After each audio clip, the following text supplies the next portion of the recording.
And tell me about your advisors around your company. I mean, you have your professor, Professor Randy Erb, is a brilliant technologist, so he remains a chief scientific advisor officer. And Josh himself is a brilliant PhD graduate, and he's always pushing the limits. But in terms of business advice, and you really are responsible for the business, Carlo, how do you think about the types of advisors, and where did you find them, and how do you organize them now in your company? Right, yeah, and so one of the first things we did was we looked to 3D printing is still pretty young, and so people who are willing to advise younger 3D printing companies are pretty few and far between. And so we looked at analogous industries. One of them was the semiconductor industry.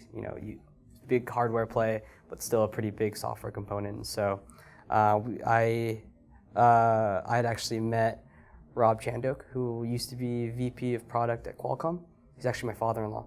And we recruited him on as an advisor. Your new father-in-law. My new father-in-law, yeah. Yes. As of 2 weeks ago. Yeah. And then we also recruited one of the ex-VP of products at iRobot. Excellent. Yeah. And so that's hardware, software interplay. Yes. Great. Perfect.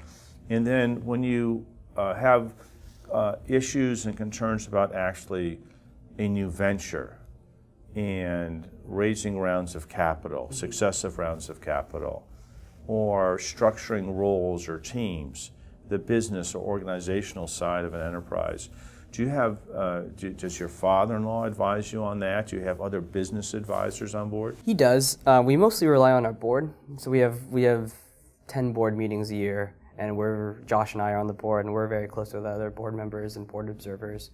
And so these all represent all of our large investors who have, one person's been investing for 30 years. He was at NEA and then all this stuff. And so he's seen companies come and go. He's seen how to build companies. They're all Series A, Series B investors, and so they know exactly what Series A and Series B investors want.